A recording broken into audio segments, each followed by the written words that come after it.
Hey everybody, I'm on for the midweek message, September 20th.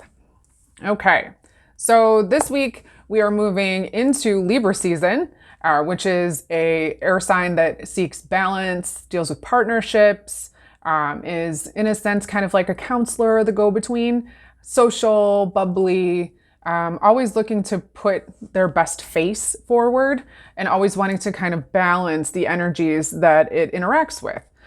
So the moon itself is actually going to be a new moon on Sunday, the 25th, and that will also be in Libra. So we can expect highlights on our interpersonal relationships, communication with others, and a seek to balance and to make right.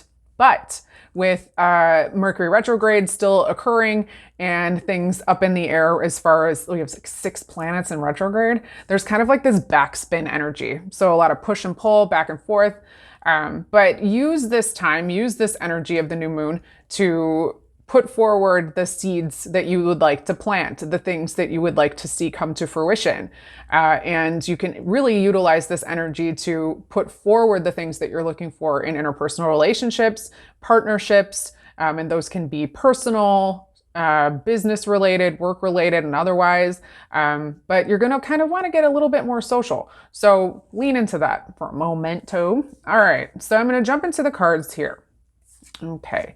So group 1, if you chose 1, get my camera to cooperate here. Here we go. Your card is the ever unfolding rose. I'm drawn really to the female figure at the bottom with her head thrown back and her arms open, right in the center of this beautiful, luscious rose that is opening, almost as if it's coming from her heart space. Cracked open, it's happening for you, not to you, is what the card says. But what I'm feeling is this expanse in the heart space, in the heart chakra. Those of you who chose 1, may be experiencing a lot of anxiety that's moving in the chest from the pit of the solar plexus up into the chest and kind of moves up into the face. It's almost like descending out of nowhere, waiting for the other shoe to drop. It's been a difficult one. You're at a place where you're kind of feeling like, I don't know, almost kind of bullied by the energies that are happening. Understand though, like the card says, that things are happening for you, not necessarily to you. In order for you to address the things that you need to address, in order for you to kind of turn your face towards the stuff that you've been like, I don't want to see it. Things have been created in order to get you to pay attention and to really kind of tie up those loose ends. The colors in the card too, and this deck is very much pinks and blues and purples. Really, I'm drawn to the columns in the background and this center, like beautiful kind of cathedral-esque sort of window. And through this sort of sandscape that even looks like water, but to me it feels more like sand. There's a want for exploration, and this exploration is of the self.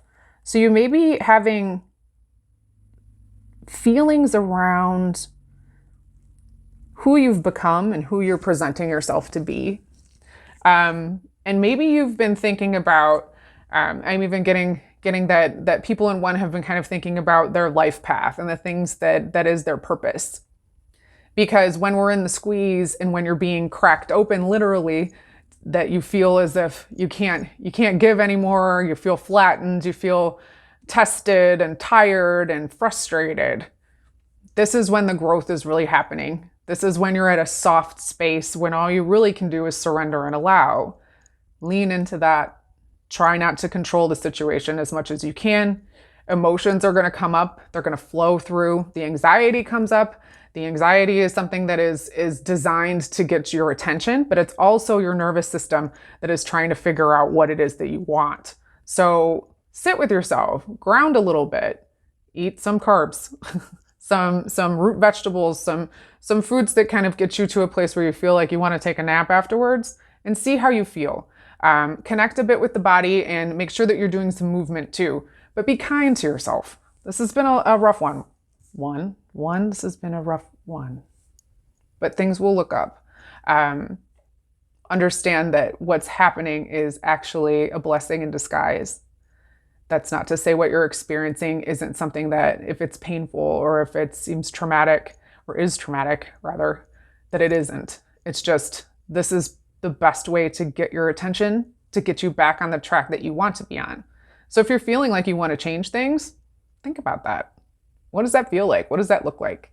Can you even go that way? Can you even kind of visualize what that might look like?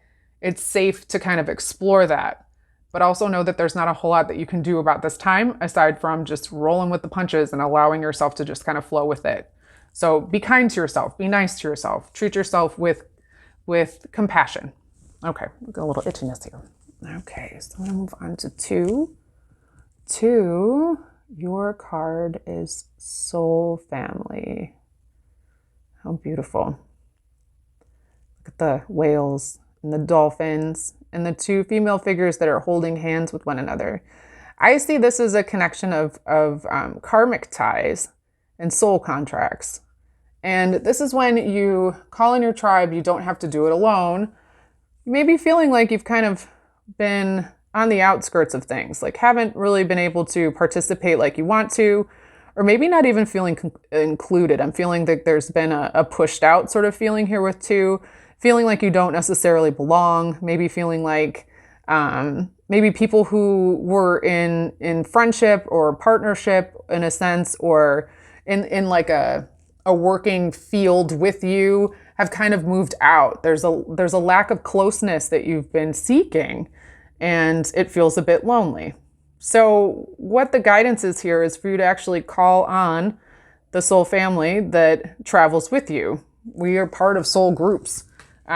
Before we incarnate in the body, we have people that we have decided and made a contract with that we will play out these roles as players, because all the world's a stage, as Shakespeare would say, right? And we are merely players.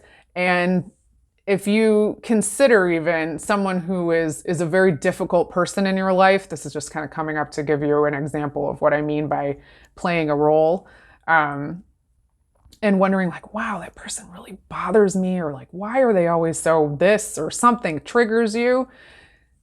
It's highly likely that they were in a contract with you to play that role out in order for you to kind of tap into what that feels like, because it's a reflection of your inner state. So pay attention to those things. You're also going to be experiencing, I'm getting like a lot in the back of the neck and the top of the shoulders, feeling like you're taking on a lot of energy from other people. This is something you can offload, and this is something that you can shift on your own, but you have to admit that it's there. You have to admit that you've been overfunctioning and overworking, and that overfunctioning and overworking isn't really getting you where you want to go. It's actually kind of moving people and opportunities for you to bring in more of what you want away from you, because you're overexerting. So you can't, if you don't fill your cup, you're not able to give to others. It's the concept of, like on the airplane, you put your mask on before you help somebody else. And in this case, who you're helping is yourself. While this is a connection between you and someone else, right? You and a soul member that you've incarnated with. Maybe it's your best friend. Maybe it's your brother. Someone that you have a close contact with, and you can just tell, you just know things click. That feeling is real. But also understand too that when you connect with someone else in that way, you're connecting and bringing back another part of yourself. So act with compassion, act with kindness. I'm also getting a lot of pinging in the ears. So there's a need to really listen here. There's information that's going to be coming through from this soul group. So when you're interacting with others, try and stay open. Try and feel into what's happening in the conversation. And like we're talking about with Libra, this is going to highlight in your interpersonal relationships. So understand too, with all the water in the background, this is very emotional. So you're going to have some real feelings around this person, these peoples that are going to be involved here. But know that it's a safe place for you to explore that connection. And that connection is really getting you back to yourself. Okay, so Don't fear. And even it says, call in your tribe. You don't have to do it alone. You don't. And your soul family as well, calling in your tribe, is also dealing with and speaking to your people, your peeps, your group, your spirit guides, your angels, whatever it is you want to call your galactic team. Know that you can contact them at any point. And if you're feeling overwhelmed, and this goes for anyone, if you're feeling overwhelmed or pushed or stressed, you can ask for that to be kind of taken off. Turn the volume down, please. Can you, I want to give this to you, higher self. I would like you to take this from me right now because I'm unable to process it, and give it back to me in a different way. Give it back to me in a place when I'm more able or have more energy to deal with this. You can always ask for what you want, but nothing's going to happen if you don't ask. So you have to ask, which is getting back to communication. Okay, moving on to 3. If you chose 3, group 3, come on, camera, there we go. Your card is Akasha. Your guidance is divinely guided. Well, we knew that. Okay, so there is a spiritual sort of library of the universe called the Akashic Records. It's 5th dimensional.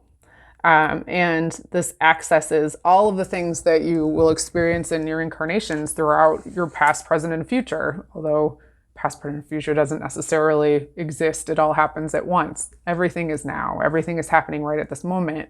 But what's awesome about the Akashic Records is that you can access that library, and you can call your energy back to you from any point in time. So if you think about you right now, and you think about you 2 weeks ago, the you 2 weeks ago is experiencing something through different choices that you have decided that you're going to move this way on. Every time you make a decision, a different parallel timeline is created to where you can say that, no, you know what, I got stuck in traffic on the way home here because I took this turn I shouldn't have taken. Where another opportunity or another piece of you could have waited too long in the parking lot and got stuck behind a huge bus that was letting off a bunch of kids or something. All of the choices that we make give us different paths, give us different opportunities, give us different ways in which we can experience the timeline and we can create our reality. When you're feeling squeezed, when you're feeling tired, when you're feeling at a loss, you can call on yourself in the future and in the past, and you can ask for that energy to come back to you. Understand, though, that what's happening right now is divinely guided. So if you're feeling like you are unsure of what path to take, you can't choose incorrectly. You just can't. It's not going to miss you. It might be delayed, but you don't necessarily know what's being delayed anyways if you haven't experienced it. So trust. This is a card of trust. It's really coming through for me as far as wanting to feel a sense of security and safety in the body, really feeling a lot in the belly, like low belly, kind of in the sacral area, in the womb space. So there's a want for mothering, there's a want for creation in a sense that you can create with another person, that you can create for yourself, a want to take care of yourself, take care of another, to nurture. And a lot moving here on the left. So that's the receiving side, that's the feminine energy, the want to bring in, to nest. So if you're feeling like you need to have some more comfort, if you're feeling like you need to have some more relaxation time and maybe some self-care, lean into that. But know too that you have the ability to shift whenever you want. You can change it up at any time. You do not have to follow any rules. You can do whatever the funk you want. Really drawn to the Sphinx here. So Egyptian energy is a real connection to the